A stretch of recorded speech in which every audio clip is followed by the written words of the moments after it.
आज तुम्ही इथे आलात, आम्हाला फार छान वाटलं. तुम्हाला सांगायचं की पुढचा पदार्थ कुणी करावा, तो कोणता करावा आणि का करावा. नाटकवाल्यांना काय आवडतं जास्त असं काहीतरी सांगा. शेवभाजी. शेवभाजी मला खूप आवडते. हो, शेवभाजी कर. दुसरं काही आवडतच नाही आम्हाला. शेवभाजी करू दे. चला दर्शन साहेब, मी बनवायचंय. हो त्या तेवढ्या करताच आल्यात आज. ठीक आहे, हरकत नाही. शेवभाजी चॅलेंज. तर चॅलेंज. स्वीकारलंय. चला, प्रियदर्शन जाधव आपल्यासाठी करणार आहेत शेवभाजी आणि तेही सासूबाईंच्या फरमाईशवरून. आता शेवभाजी नेमकी कशी होणार आहे हे आम्हाला माहित नाही. लागणारं साहित्य घेऊन या. साहित्य आलेलं आहे. पदार्थ आहे शेवभाजी. प्रियदर्शन साहेब, आम्हाला साहित्याची ओळख करून द्या. ही शेव आहे. बरं. ही खानदेशी शेव आहे. बरं. हा कांदा आहे. हा कढीपत्ता आहे. बर. हे खोबरं आहे. ही कोथिंबीर आहे. हे लहसून आहे आणि आलं पण आहे. आणि आलं पण आहे. हे तिखट आहे. मिरची आहे. मीठ आहे. गरम मसाला आहे. हळद आहे. हे धणे पावडर. बर. लसूण आणि आलं आपण मोठे कापही घेतलेत आणि बारीक चिरून पण घेतलेलं आहे. होय. बर. साहित्याची ओळख आहे सासूबाई त्यांना. आता कृती पहिल्यांदा करणार.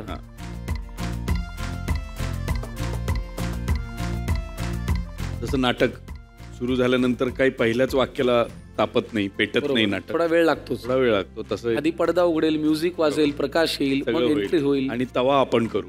अब जे करायचं ते. तुम्हाला हसवतो की नाही प्रियदर्शन? खूप गमती जमती करून. खूप. मी खूप हसवतो. जेवणाच्या टेबलवर मी खूप हसवतो. मॅक्सिमम वेळा आम्ही तेव्हाच तेव्हाच भेट होते खरं. करेक्ट. नाहीतर मग सकाळी 6-6:30 गेलो तर कधी कधी असं होतं की नाही भेटतायत. पण दर्शनचं एक आहे, आयदर मग जेवणाच्या टेबलवरती किंवा सकाळच्या चहाला आई बाबांबरोबर थोडासा तरी वेळ देतो. चांगली गोष्ट आहे.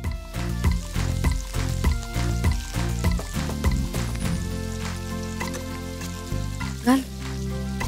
दोघांमध्ये राग कोणाला लवकर येतो काकू? तिघही हसले खदखदून. सांगा. वैभवी. कसं काय काकू, तुम्ही ते एवढं शांत वाटता? नाही, ती धाकटी आहे. अच्छा, लाडोबा आहे. अच्छा. छान. आता यांचा जो प्रवास आहे नात्याचा, तो तुम्हाला आधीपासून माहिती आहे म्हणून विचारतो. दोघांमध्ये सॉरी कोण पटकन म्हणतं तेव्हापासून आतापर्यंत? त्याचे दोघेही म्हणतात. अच्छा. सॉरी म्हणण्याची वेळ माझ्यावरच अधिक येते. काल झालेलं आहे. मेसेज करायचा राहिला. ते आता बंद करूया. केलं. वाटण करायचं. बर. त्या वाटणाचा इतका छान सुगंध येतोय की खोबरं, कांदा, कढीपत्ता, लसूण हे प्रमाणात भाजल्या गेलेलं आहे. तुझं तुलाही जाणवत असेल ना? हो, खूप छान. कमाल. थोडं पाणी घालायचं.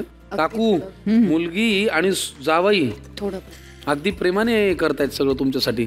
नंतर एक पोरगी आली, एकदम धीट, आणि ती व्यक्ती म्हणजे अहिल्या वेसकर.